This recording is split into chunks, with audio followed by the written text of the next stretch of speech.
baru-baru ini kan Pak Prabowo kan ke Turki, kemudian bikin pidato yang memuji Kemal Atatürk sebagai pionir of Turkish secularism. Terus kemudian wah ini Prabowo memuji sekularisme, memuji Kemal Atatürk di depan pendukung Islamis gitu. Ya, jadi AKP. Diimage-kan itu bahwa Prabowo kok seperti itu gitu loh. Nggak ngerti konteks politik di sana. Nah itu makanya, itu kan bagian dari upaya untuk membuat frame kan tentang Saya melihat ada beberapa teman-teman intelektual yang agak genit-genit bicara soal itu.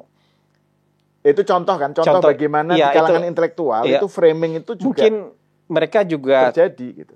Kadang-kadang entah ada niat atau enggak, atau mungkin hanya genit-genit, tapi itu kemudian respon publik, respon masyarakat atau respon orang di media sosial ikut tergiring gara-gara itu. Kemudian juga bersuara tuh memaki presiden apa segala macam. Pak Prabowo itu bukan orang kemarin sore. Beliau punya pengalaman yang panjang, punya bacaan yang luas.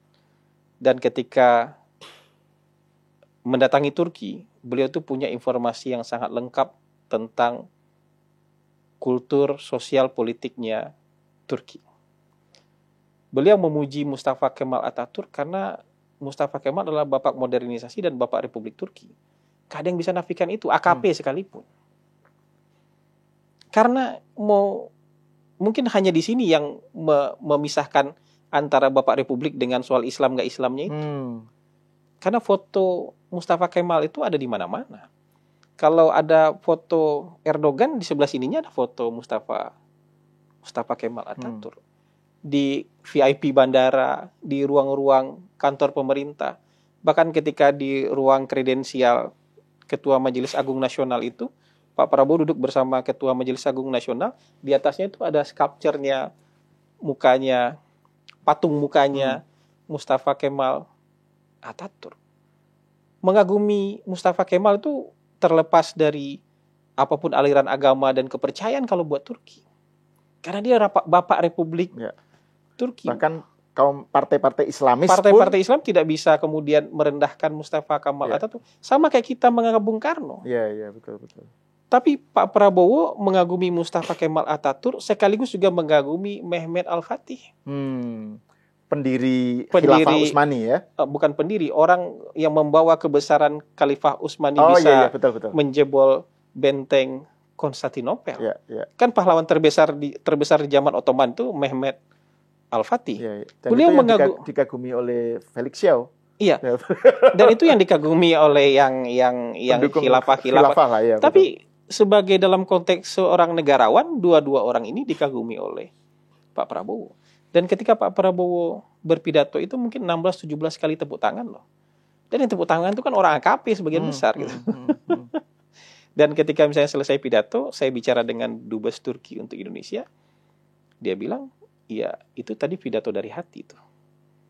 Kenapa kita tepuk tangan? Karena kita ngerasa pidatonya pidato dari dalam lubuk hatinya Presiden Prabowo. Dan berasa buat kami itu secara psikologis kami merasakan getaran hatinya Pak Prabowo. Jadi kalau ada yang bilang, wah ini jadi perdebatan di sana, saya nggak ngelihat itu jadi perdebatan.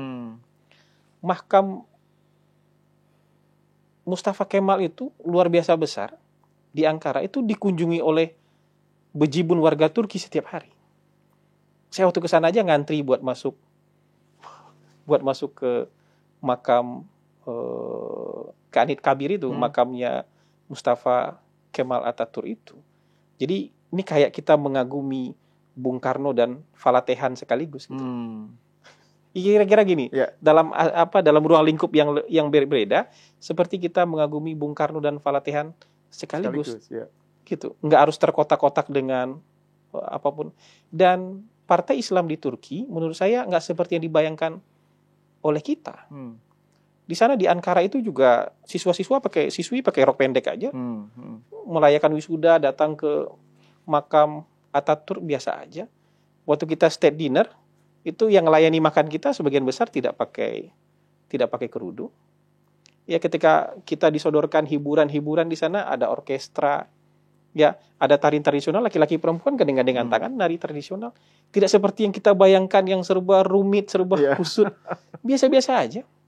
Nah ini kan saya tanyakan karena kan bukan hanya karena Bung Hasan ikut ke Turki ya bersama Pak Prabowo, tapi kan juga narasinya itu loh. Ini kan half truth gitu ya. Half truth, Prabowo memuji Kamal, terus kemudian. Tapi nggak disebutkan Pak Prabowo memuji Mehmet Al-Fatih, Mehmet Kankerernya nggak memberi kesan bahwa jadi Prabowo dengan sekularisme itu pengagum gitu. Iya, atau mereka mau di bawahnya saya baca tulisan seolah-olah Pak Prabowo tidak mengerti politik Turki. Pak Prabowo sangat mengerti politik Turki, gitu. Jadi kalau dalam pertemuan bilateral terlihat sekali, dalam joint statement juga terlihat sekali bahwa Pak Prabowo mengerti sekali posisi Turki, kehebatan Turki. Mustafa Kemal itu mungkin hanya di Indonesia yang kemudian menjadi cerita-cerita buruk di seluruh Eropa. Ini Eropa nih, kita nggak bicara Turki ini. Mustafa Kemal itu jadi tokoh yang sangat besar yang tidak bisa ditandingi oleh tokoh Eropa manapun di waktu yang satu zaman. Makanya ketika kematiannya Mustafa Kemal itu, Perdana Menteri Inggris waktu itu Lloyd George itu bilang kira-kira ya kita nggak ketemu orang jenius dan hebat itu mungkin sekali dalam 100 tahun di sini. Ya, dalam senturi itu berapa? 1000 tahun? 100 tahun, senturi. Sekali dalam 100 tahun. Dan sayangnya, orangnya nggak lahir di Eropa. Orangnya lahir di Turki katanya.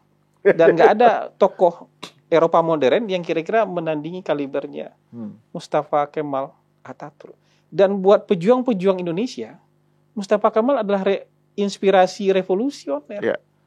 Dan Bung Karno menjadikan Mustafa Kemal sebagai inspirasi revolusioner.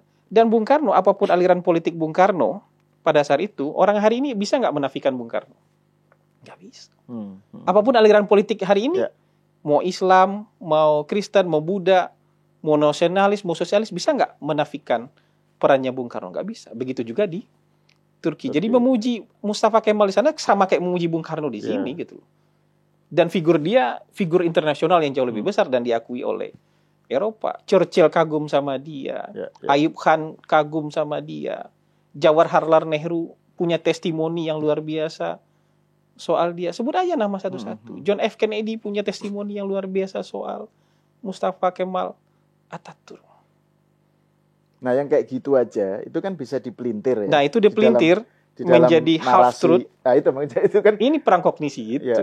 Jadi seolah-olah mau mencitrakan presiden tidak ready, tidak siap. Terus kemudian dibilang, siapa sih yang nulis pidato presiden? Presiden sangat paham dengan apa yang dia sampaikan di situ gitu. Sampai siapa sih yang membrief presiden soal ini? Lalu berteori si ini si itu. Enggak, ini presiden sangat paham soal Turki, beliau baca sejarah, beliau tahu persis siapa yang beliau kagumi dan apa yang beliau katakan di depan gedung parlemen itu. Oke, terima kasih. Sama-sama, pemirsa. Sampai di sini dulu, kita berjumpa lagi di episode selanjutnya.